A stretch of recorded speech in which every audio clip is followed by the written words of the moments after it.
welcome back to Beauty Bee, where today we are going to be talking about Afterpay. Now, I don't know how many of you are familiar with this service, but it is a point of sale loan. That means that when you go to purchase something, you place essentially a down payment on the item, and then you pay in installments. In this case, with Afterpay, the loans are interest-free. Some of the other sites, I believe Affirm charges some amount of interest. Klarna, I think, has a couple different options, some of which involve interest and some of which do not. We'll also get into why Afterpay is probably not a great idea for purchasing things like makeup or fashion pieces. So if that sounds interesting, I hope you will stick around to hear more. Let's first discuss how Afterpay works. When you make a purchase through Afterpay, your payment plan is split into 4 equal pieces, each of which is a quarter of the original price. When you check out, you pay the first 25% and provide Afterpay with a payment method, so a credit or a debit card. And then every other week for the next 6 weeks, Afterpay will automatically withdraw the needed payments from your account. If you're familiar with layaway, it's a bit of an opposite system. With layaway, you pay in installments, and when you finish paying, you receive the item. Afterpay works the exact opposite way. You receive the item with your first payment, and then you continue paying after you've bought it. Now, how does Afterpay make money is the reasonable next question. Now, Afterpay is providing interest-free loans, so they're not making money the same way that, say, your bank does when you get a mortgage from them, where you're paying back over time more than you've borrowed. Afterpay also does charge late fees if you are tardy on your payments, and those can be up to $8 per installment. When Afterpay pays the retailer for the purchase price of your item, they only pay about 96% of the cost of the item.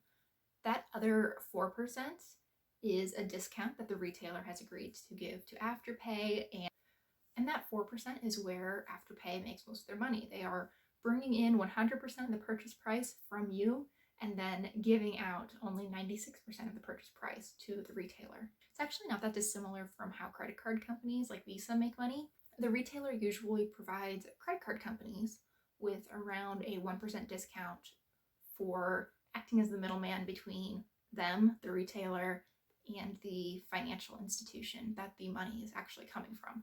So retailers are taking a little bit of a cut here. Instead of getting 99% of the purchase price the way they would if someone was using a credit card, or 100% the way they would if someone was paying cash, now they're only getting 96%. So why are they okay with this? And the answer to that one is pretty simple. People spend a lot more money when they have these services available.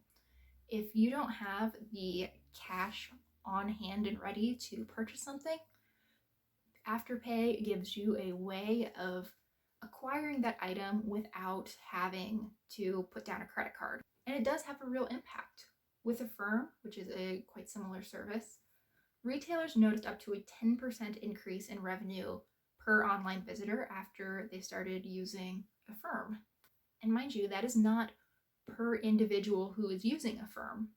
That's per online visitor in general. So that's a huge increase in the amount of revenue. Now let's make the super simplified assumption that an individual who uses Afterpay or Affirm or Klarna, something similar, would end up spending 10% more than an individual who needed to pay with a credit card. Now, if you were already making $100 in sales and the individual was paying with a credit card, you are going to make 99% of that $100 purchase, and the retailer is going to end up with $99. Now, with that point of service loan through Afterpay, the retailer is going to make 96% of the now increased $110 purchase, and they will end up with $105.60. So the retailer in the second scenario has made $6.60 more.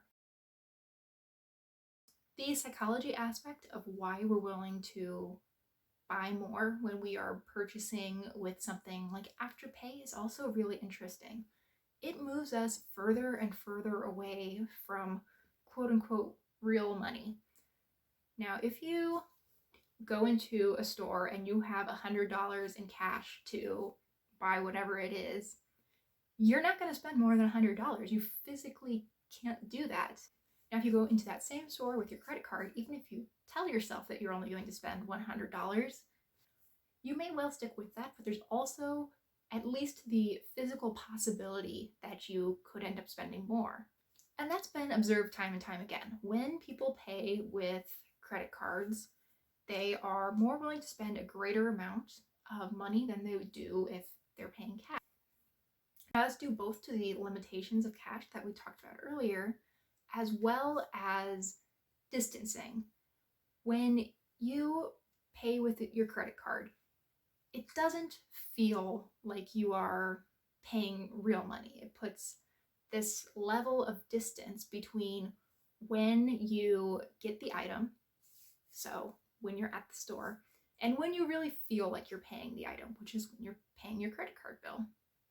And that makes the price of the item feel less important in that moment. Applying that same logic to Afterpay, which allows you to put off the payments even further, as well as mentally only have to deal with 1/4 of the original purchase price at each time. And I think you can see how that could get you to spend more than you might have otherwise. So why are we talking about Afterpay on a channel that mainly focuses on beauty and very occasionally fashion? Afterpay definitely aims at lifestyle products.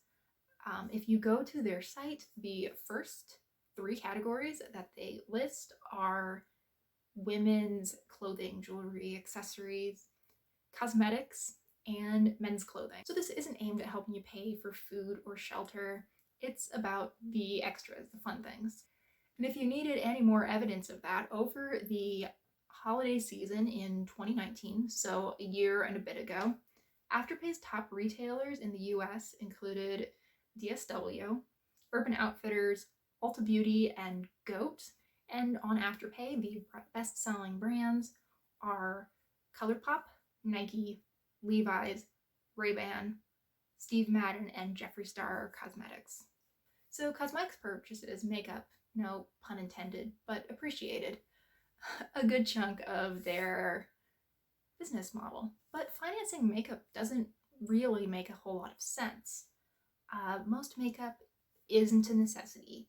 If you are someone who truly needs makeup, say it's required at your place of employment, there are probably cheaper avenues available to you than buying an item that actually qualifies for Afterpay, because you do need to get generally to around a $35 minimum order before you can apply it.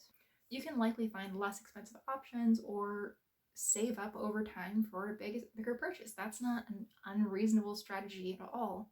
Although it probably won't be a whole lot of fun to still be paying for something after the shine has sort of worn off and it's no longer that pretty fun new thing. It's just, another tube of lipstick in a drawer. Also, if you are for some reason unable to make payments, $8 will get you. That will hurt.